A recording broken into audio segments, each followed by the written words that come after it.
Hello everyone, welcome back to my YouTube channel English Grammar by Meenakshi Chawla. In our previous video, we discussed steps to learn English. Today, we will discuss about identification of a sentence.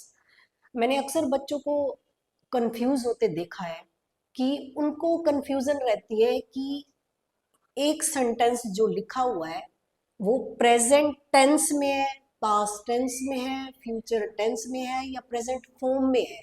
तो सबसे पहले मैं आपको ये identification कराऊंगी कि ये कोई tense नहीं बताने जा रही, मैं आज आपको केवल आपको ये बताऊंगी कि ये प्रेजेंट में लिखा हुआ है, प्रेजेंट फॉर्म में, पास्ट फॉर्म में लिखा हुआ है और फ्यूचर फॉर्म में लिखा हुआ है। ये कोई टेंस नहीं है, ये केवल एक सेंटेंस है, सिंपल सेंटेंस है। Okay, the topic is identification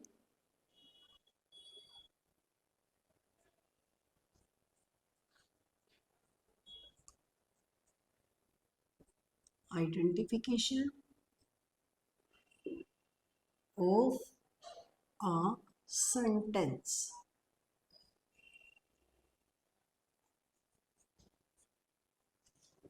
Okay, yes. First of all, identification of a sentence जानने के लिए मैं आपको बताती हूँ कि 3 टाइप्स में कैसे होता है। ये देखो, प्रेजेंट, पास्ट, फ्यूचर।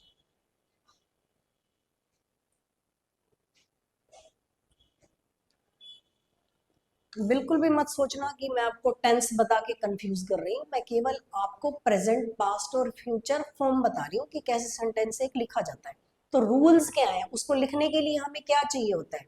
देखो, अगर आपको प्रेजेंट की पहचान करनी है, प्रेजेंट फॉर्म में है, तो इसके लिए हमें लिखना पड़ेगा is, am, are, do, does,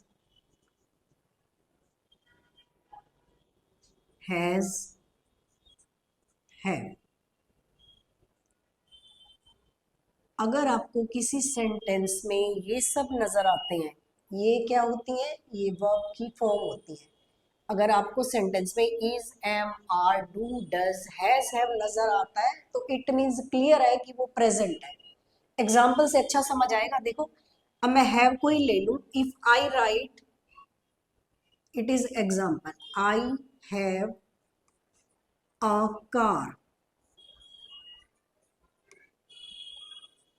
I have a car, मेरे पास एक कार है। मैं सिंपल इंफॉर्मेशन दे रही हूँ आपको कि मेरे पास एक कार है से क्लियर हो रहा है कि ये प्रेजेंट है। ठीक है, इसी तरह से अगर हमें पास्ट लेना है तो पास्ट के लिए हमें देखना पड़ेगा वाज, वर, डिड, हैड। अगर एक सेंटेंस में आपको ये नजर आते हैं was, were, did, had, it means ये पास्ट को शो करते हैं। तो इसके लिए एक सेंटेंस ले लेते हैं हैड को same, I had a car. What is the meaning of this sentence, I had a car. देखो, हैव दिखाता है प्रेजेंट को, हैड दिखाता है पास्ट को। आई हैव अ कार, मेरे पास एक कार है। आई हैड अ कार, मेरे पास एक कार थी। और फ्यूचर को दिखाने के लिए हमें विल का यूज करना चाहिए और इसमें सेंटेंस हम लेंगे I will have a car. मेरे पास एक कार होगी। होगी से क्लियर हो रहा है फ्यूचर है। विल को देखकर यहाँ पता चल रहा है कि फ्यूचर की बात हो रही है।